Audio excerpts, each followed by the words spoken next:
Bismillahirrahmanirrahim.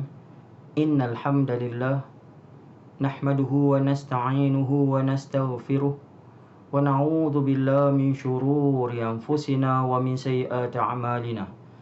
Man yahdihillahu fala mudhillalah wa man yudlil fala hadiyalah. Wa ashhadu an la ilaha illallah wahdahu la syarikalah wa ashhadu anna Muhammadan 'abduhu wa rasuluh.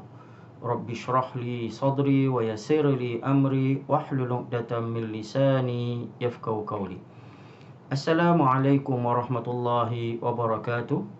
Tuan-tuan dan puan-puan yang dirahmati Allah sekalian, syukur kita kepada Allah Subhanahu wa taala dapat kita bertemu sekali lagi untuk kita membincangkan kitab Ringkasan Ihya Ulumuddin karangan Imam Ghazali rahimahullah. Dan kita sedang membincangkan tentang syahadah Muhammadur Rasulullah.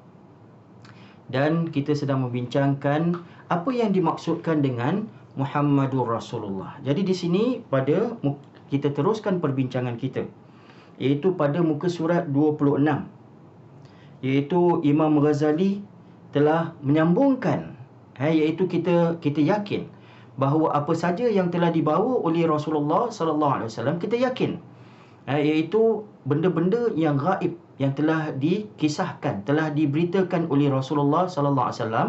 Dan kalaulah hadis itu hadis yang sahih, kita yakin bahawa perkara itu adalah benar. Dan kita yakin apabila kita menempuhi alam akhirat, kita akan melihat persis seperti mana yang telah diberitakan oleh Rasulullah sallallahu alaihi wasallam. Jadi di sini Imam Ghazali mengatakan bahawa hamba juga wajib mengimani azab kubur sebagai sesuatu yang benar, bijak dan adil atas jasad dan ruh sesuai dengan apa yang dikehendaki oleh Allah Subhanahu wa taala. Jadi kita sebagai hamba Allah Subhanahu wa taala, di sini Imam Ghazali mengatakan bahawa kita wajib. Dan azab kubur ini adalah di antara perkara yang bersangkut paut tentang iman kepada alam akhirat. Dan alam kubur ini adalah persinggahan yang pertama. Alam kubur juga dikenali sebagai alam barzakh. Alam barzakh ni bukanlah perkuburan. Alam barzakh adalah satu alam yang lain, alam yang tidak boleh kita nampak. Dan alam ini alam yang tidak boleh dilihat oleh manusia dan jin. Kalau kita lihat dalam benda yang kosong ni, benda dalam sekeliling kita ni terdapat bermacam-macam alam. Ada alam dunia, ada alam binatang-binatang, ada alam semut, ada alam manusia, dan juga ada alam jin. Ada alam jin hidup dalam udara ni kita tak boleh nampak, tetapi mereka boleh nampak kita. Dan kemudian ada alam malaikat. Alam malaikat ini manusia tak boleh lihat, jin pun tak boleh lihat malaikat. Dan kemudian ada alam barzakh. Alam barzakh adalah dunia kubur. Dunia kubur ini manusia tidak boleh lihat, jin pun tak boleh lihat. Dan kemudian ada alam akhirat. Jadi ini adalah berbagai-bagai alam yang terdapat dalam kehidupan kita. Jadi di sini Imam Ghazali mengatakan bahawa kita wajib mengimani azab kubur. Iaitu azab kubur adalah satu perkara yang hakikat, iaitu benda yang memang berlaku. Dan azab kubur ini ada khilaf. Ada khilaf ulama yang mengatakan, ada yang mengatakan bahawa tidak ada azab kubur. Azab kubur itu adalah tempat rehat. Dan kemudian apabila manusia dibangkitkan di padang mahsyar, barulah mereka akan amalan-amalan mereka akan dipertimbangkan. Kalaulah amalan mereka yang baik lebih banyak daripada amalan-amalan buruk, maka mereka akan dimasukkan dalam syurga. Jadi bagi mereka tidak ada azab kubur. Tetapi bagi pegangan ahlu sunnah wal jamaah, kita yakin bahawa azab kubur adalah satu perkara yang nyata. Dan bagi mereka yang mengingkari azab kubur, mereka kata dalam Al-Quran Allah Subhanahu wa taala tidak pun menyebutkan tentang azab kubur. Tetapi ulama-ulama kita kata ada. Kalaulah kamu periksa dengan baik, Iaitu mereka ulama-ulama kita mengatakan dalam surah Al-Ghafir, ayat 46, Allah Subhanahu wa taala telah berfirman, iaitu an-naru yu'raduna 'alaiha ghuduwan wa 'ashiyya wa yawma taqumus sa'atu adkhilu ala fir'auna asyaddal 'adzab. Dalam ayat ini Allah Subhanahu wa taala telah berfirman, iaitu mereka didedahkan kepada bahang api ataupun bahang api pada waktu pagi dan petang, iaitu semasa mereka berada di alam barzakh. Dan pada hari kiamat, maka mereka Allah Subhanahu Wa Taala perintahkan malaikat supaya masukkan Fir'aun dan pengikut-pengikutnya dalam api neraka yang seberat-berat kepedihan. Jadi ayat-ayat ini menunjukkan bahawa azab kubur disebut oleh Allah Subhanahu Wa Taala dalam Al-Quran.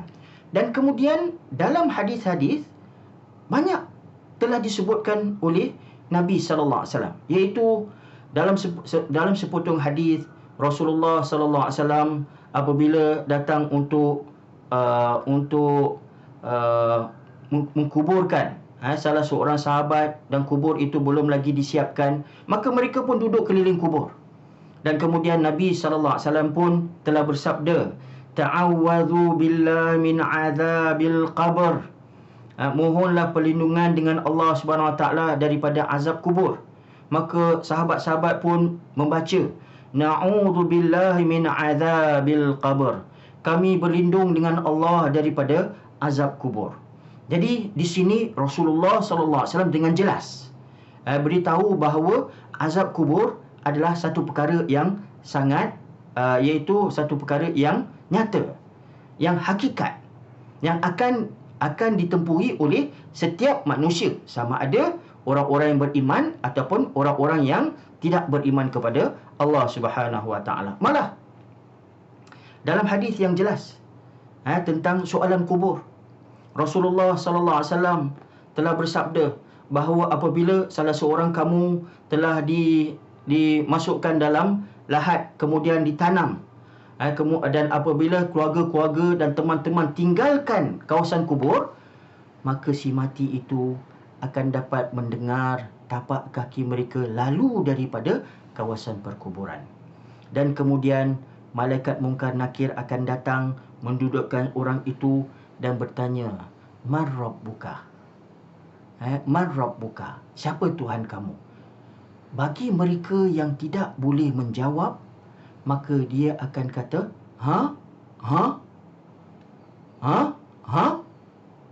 Maka dia akan kata, aku tidak tahu. Dan kemudian malaikat akan pukul dia dengan pemukul besi dan dia akan berteriak.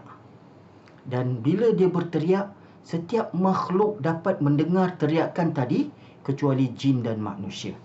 Jadi ini adalah hadis tentang soalan kubur yang memang kita semua biasa dengar, yang menunjukkan bahawa dalam kubur ini terdapat azab-azab ataupun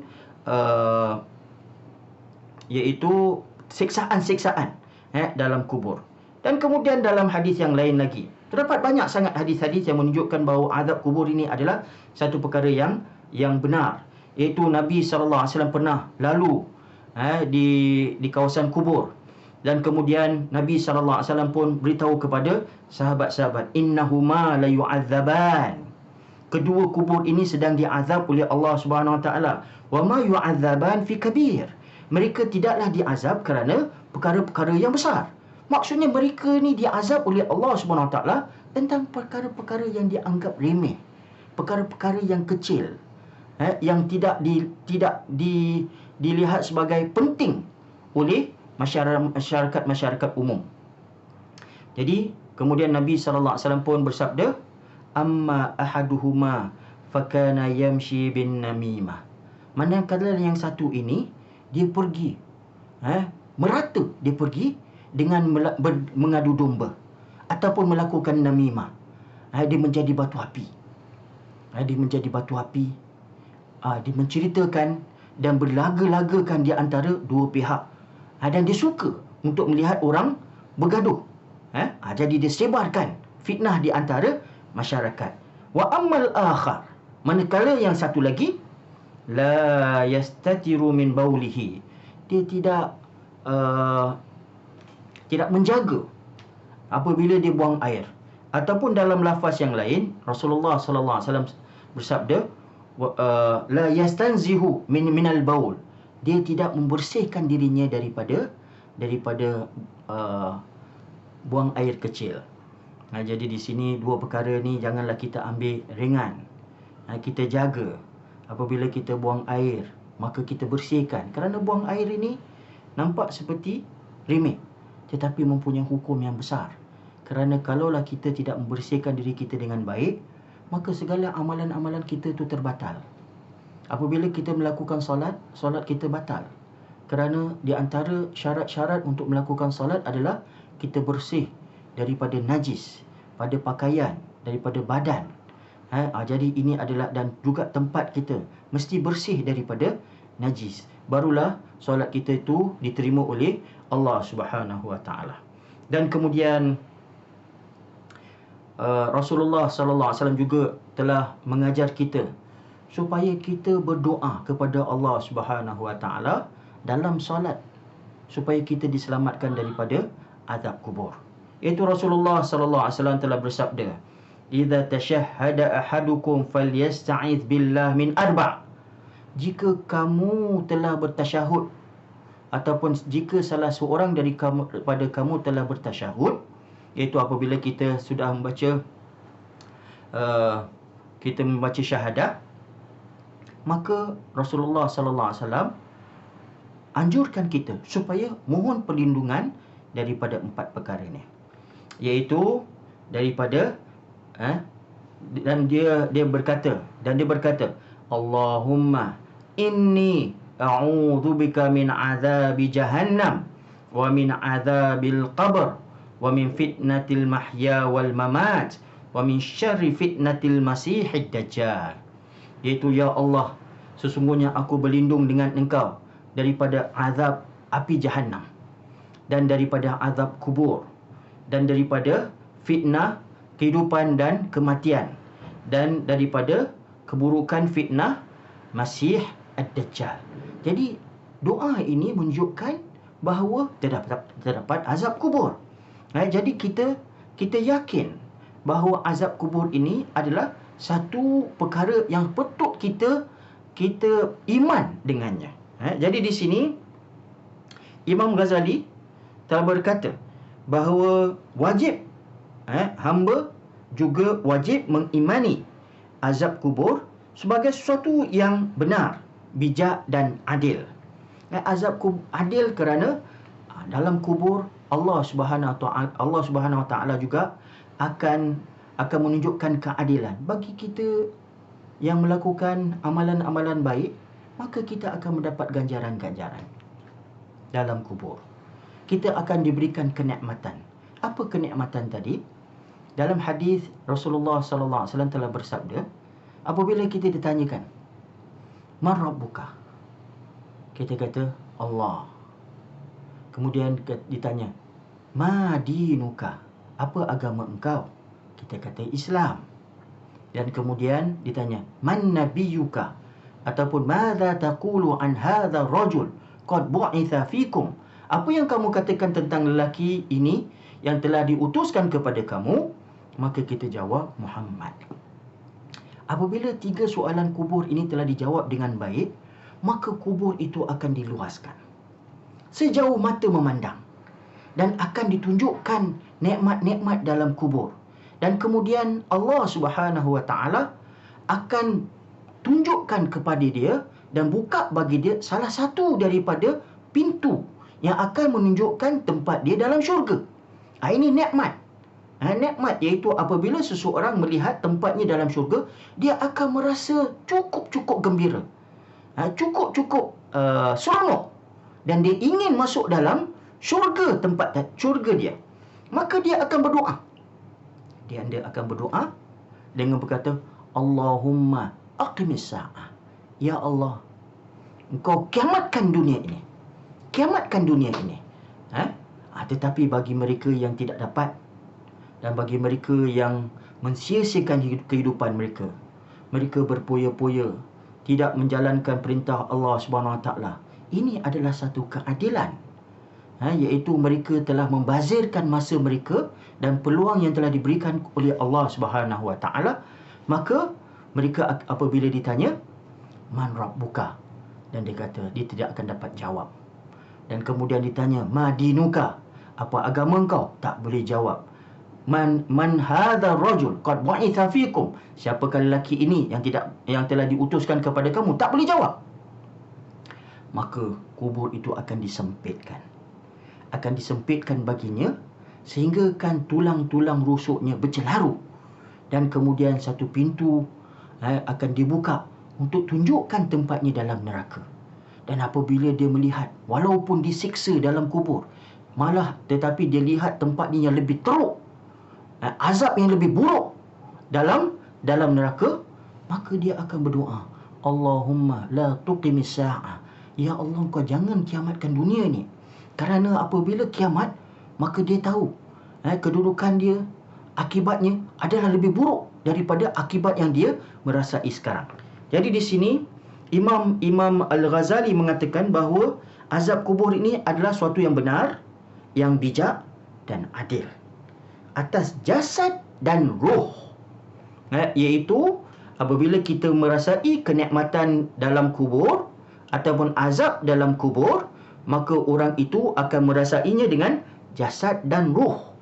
Dan jangan pula kita tanya, mungkin ada di antara kita yang tanya, ya Ustaz, macam mana mereka ni diazab dengan jasad?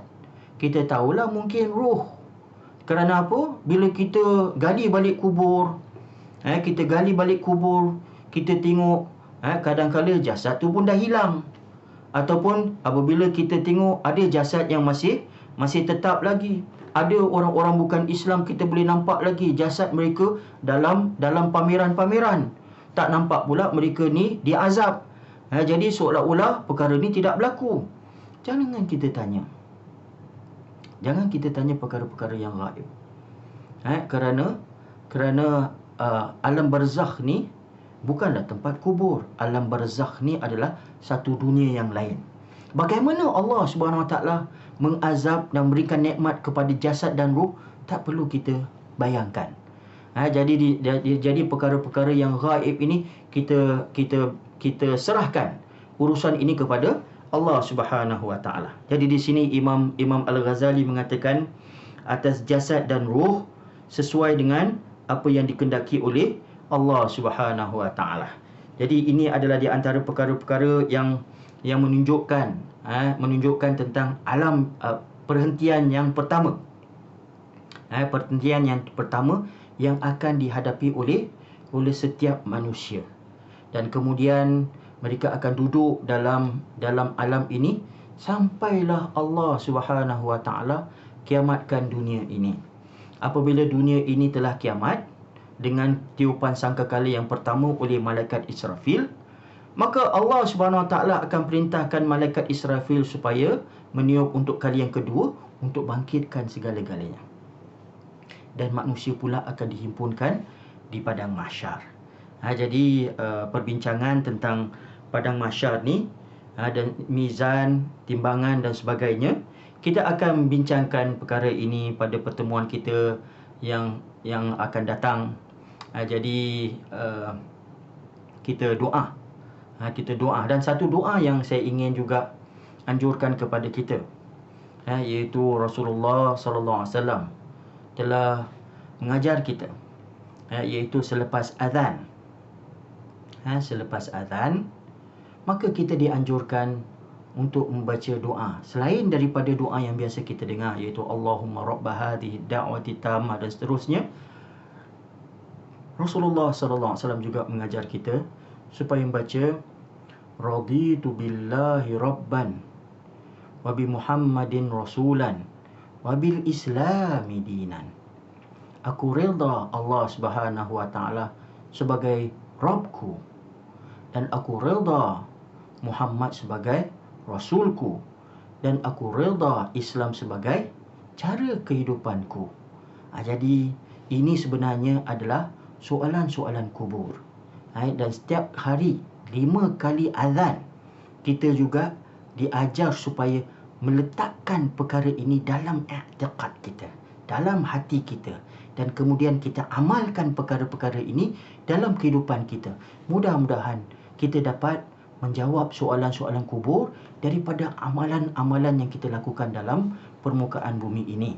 Jadi sampai kita bertemu sekali lagi. Wabillahi taufiq wal hidayah. Wassalamualaikum warahmatullahi wabarakatuh.